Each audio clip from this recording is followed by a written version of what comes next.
తూర్పుగోదావరి జిల్లా జగ్గంపేట. జగ్గంపేట ఇదే కదా మన ఇది వరకు ఏదో పెంకులు తయారు చేసేవారు ఆ ఊరేగా. అవునండి, పత్తిపాడు యువతల. అవునండి, అవునవును. నాన్న ఏం కరుణ కుమార్ చెప్పు నాన్న. అదేండి జగ్గంపేట అంటే జగ్గంపేట దగ్గర గండేపల్లి అండి, చిన్నది మాది పల్లెటూరు. గండేపల్లి గండేపల్లి గండేపల్లి గట్ట మీరు తిడుతున్నారు కదండి, అది బాబు ఎవరిని తిట్టాను? ఇప్పుడు లారీ పక్కన మేరీనా అని గట్ట అడుగుతున్నారు కదా మీరు. నాన్న ఇప్పుడు నా సొంతం కాదు, మీరు బైబిల్ చదివారా చదవలేదా? నేను బైబిల్ అంతా చదివానండి. నేను క్రిస్టియన్ అపాలజిస్ట్ అండి. నేను ఎప్పటి నుంచి?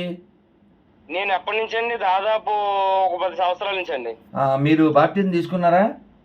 నేను బాప్టిజం తీసుకున్నానండి. నేను క్రిస్టియన్ అపాలజిస్ట్ అండి. మాకు టీం ఉందండి, మేము అన్ని చేస్తున్నాం. ముందు మీరు పెద్దవాళ్ళు ఆల్రెడీ మీకు అన్నిట్లో అనుభవం ఉంది. చెప్పు. ఏం మాట్లాడినా కొద్దిగా సంస్కారవంతంగా మనం మాట్లాడుకోవాలండి. ఒకవేళ ప్రశ్నించవచ్చు, ప్రశ్నించే హక్కు ప్రతి ఒక్కరికి ఉందండి. అది కాదు, నేను ఇంకా నెమ్మదిగా అందంగా మాట్లాడాను.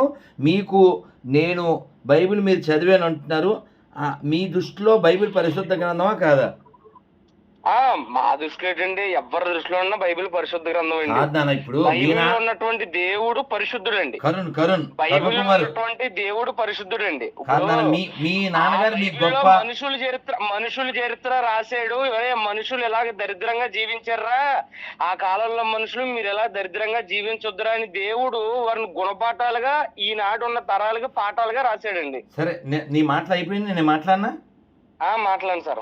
ఇప్పుడు బైబిల్ అనేది పరిశుద్ధ గ్రంథం అని మీరు ఫీల్ అవుతున్నారు. బైబిల్ ఉన్న దేవుడు పరిశుద్ధుడు అండి. బైబిల్ పరిశుద్ధం కాదు. బైబిల్ పరిశుద్ధం అండి. ఇప్పుడు సరే, ఇదిగో నా మాట విను. కాదు దేవుడు, నువ్వు మాట్లాడావు, నేను మాట్లాడుతున్నాను, విను. ఇప్పుడు బైబిల్ పరిశుద్ధం అని మీరు ఫీల్ అయితే మీకు పిల్లలు ఎంతమంది? ఎంతమంది పిల్లలు ఉన్నారండి? నాకు ఉన్నారు చెప్పండి. కాదన్న, ఇద్దరా ముగ్గురా ఒకరా పిల్లలు? నాకు ఇంకా పెళ్లి కాలేదు. సరే వదిలే. ఇప్పుడు బైబిల్ ప్రకారంగా బైబిల్ పరిశుద్ధం అని నువ్వు చెప్పావు, అది పిల్లలు కూడా చదవచ్చా? అది నా క్వశ్చన్. ఎవరికన్నా దాంట్లో పాఠాలు ఉన్నాయండి. నాయనా, నా మాట వింటలేదు నువ్వు. చదవచ్చా చదవకూడదా? ఎస్ ఆర్ నో చెప్పు ప్లీజ్.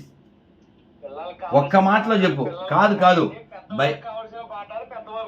కన్నా, నీ డొంక తీరుడు వద్దు కరుణ్ కుమారు. నువ్వు బైబిల్ అనేది ఆడోళ్ళు కూడా చదవచ్చా లేదా? ఎస్ ఆర్ నో చెప్పు. ఇది అయిన తర్వాతే నువ్వు అడగడానికి సరిపోవు. కాదు కాదు, నువ్వు ఈ ఒక్క మొక్క కూడా పూర్తి చేయలే నాయనా. నువ్వు ఒక్క మొక్క కూడా పూర్తి చేయలేదు. నువ్వు అప్పుడే మళ్ళీ క్వశ్చన్లోకి ఎలా వెళ్తావు? నువ్వు క్వశ్చన్లోకి ఎలా వెళ్తావు? మీ నాన్న పేరు చెప్పు.